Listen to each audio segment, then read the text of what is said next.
My name is Alina. I'm 32 years old. I live in Seattle, and I'm a permanent resident of the United States.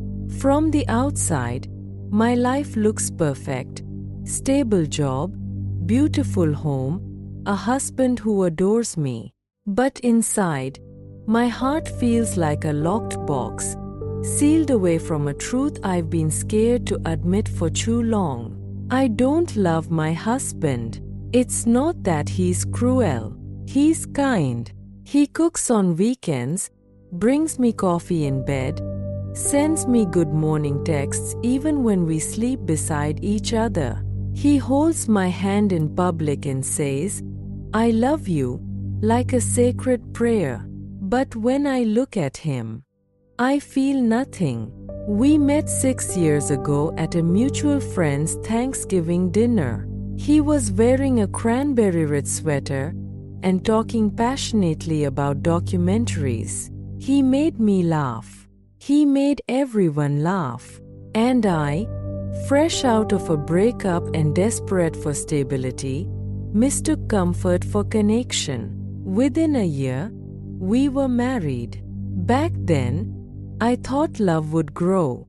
I believed that kindness, effort, and time could water the seeds of affection. That someday, maybe not now, I'd wake up and feel that spark. But years passed, and that moment never came. Our first year was calm, too calm.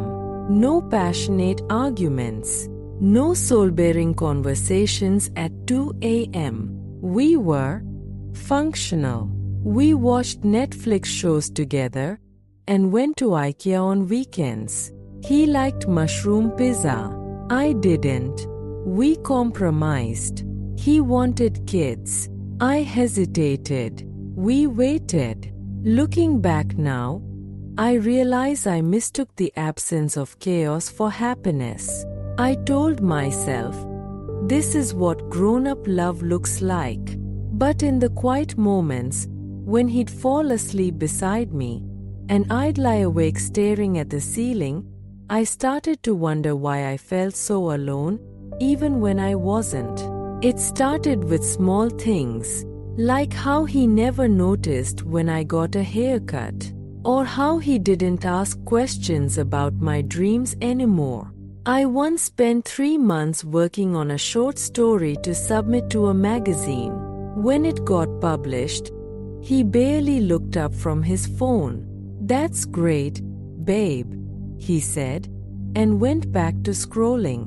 My heart cracked a little that day, not because he wasn't proud, but because he didn't see me, the real me, the one who aches to be understood, to be read like a poem, not skimmed like a to-do list. That night, I stood in the shower longer than usual, letting the hot water mask the tears. And then, I met someone. It wasn't planned, it wasn't physical, but it was emotional, and that's what broke me. His name was Caleb. He was a photographer who came to my office for a branding shoot. He had a quiet confidence, a way of listening that made me feel like the only person in the room.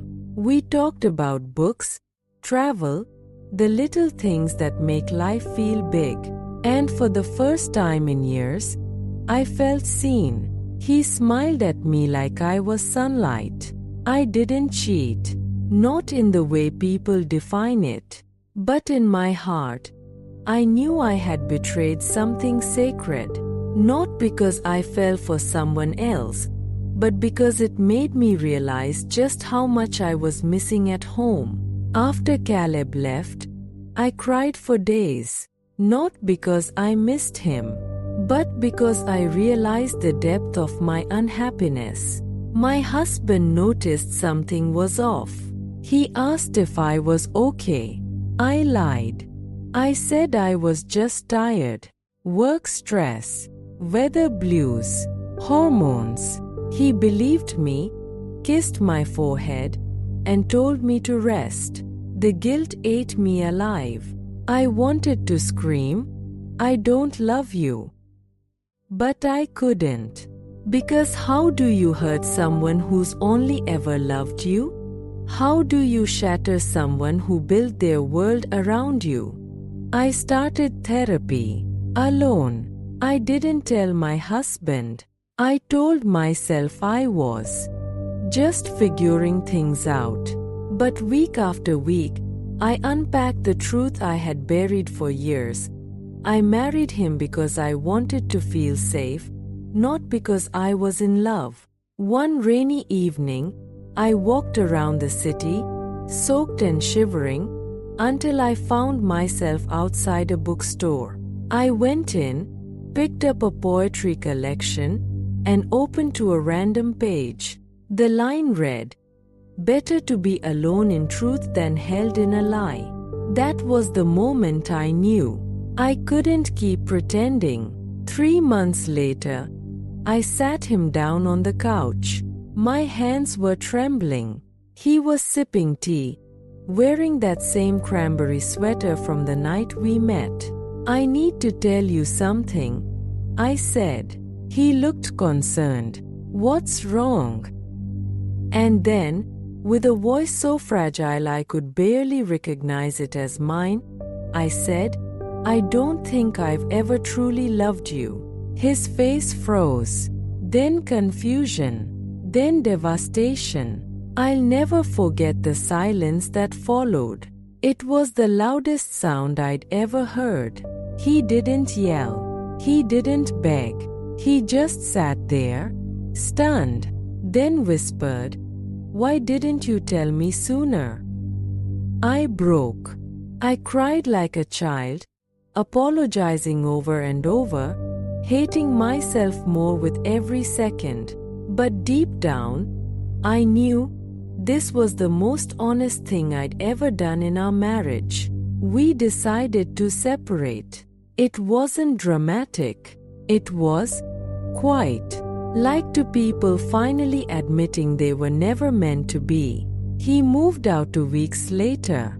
I kept the apartment, the dog, and the memories. He kept the photo albums, the wedding video, and the cranberry sweater. It's been 8 months since he left. I still make coffee for 2 out of habit. Sometimes I catch myself expecting his keys in the lock at 6 p.m. Old routines are stubborn like that. But I'm healing. Slowly. I journal. I travel. I write stories that bleed honesty. And though I'm alone, I've never felt more connected to who I am. So, why am I telling you all this? Because someone out there is lying awake at night, wondering if the emptiness they feel is temporary or truth. Someone out there is afraid to admit that comfort is not the same as love. And if that's you, know this: you are not a bad person for wanting more. You are not selfish for choosing truth. You are not broken. You are brave. My name is Alina, and I didn't love my husband, but now I'm learning to love myself.